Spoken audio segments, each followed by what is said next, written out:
Hi, I'm Steve Hall with NCM, and this is Ask NCM. I want to talk about a topic today that gets a little touchy in certain situations. It has to do with the general manager and the service manager's communication. One of the reasons for this is they kind of come from different backgrounds typically. Most general managers have come from the variable side of the department and really haven't spent any time in service, parts, or collision center and fixed operations. Now they're in charge of the dealership and they've got to run all departments. So what they're doing is they're trying to figure out how to better communicate and how to better understand each department. This creates a lot of questions and a lot of things that they want to get answers to in a very fast method so they can help lead the team. On the flip side, the service manager, parts manager, or collision manager, we'll talk about service managers specifically today, they are running very fast pace each and every day. And they don't necessarily communicate with the variable department managers as much as they should on an ongoing basis.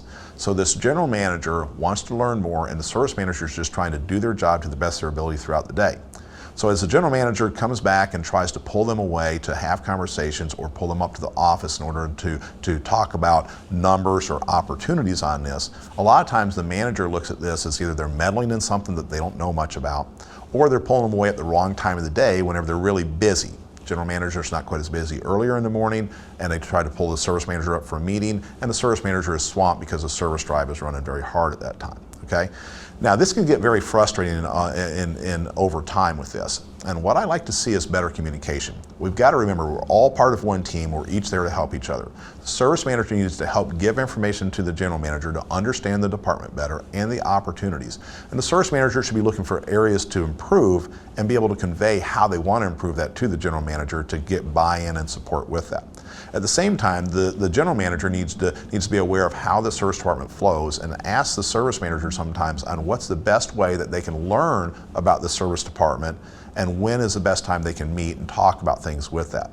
If they work together and communicate, they can develop a better bond, a stronger relationship, and actually become a better team all in all. And that's what it's about. We're there to support the whole dealership, and the general manager is there to run the whole dealership with this, okay? So service managers, don't look at it as they're meddling in your business, because remember, they are the boss, it's their business, and it's everybody's customer. At the same time, general managers, please be aware of the service manager's concerns on where you're kind of an outsider coming into their area, and just work together in order to try to find the way to train each other on the communication and learning the best way to grow the department. I hope this helps in the relationship and builds a stronger team between you in the process. If you have any additional questions, please send them in to askncm@ncmassociates.com. We'll be glad to help you with them.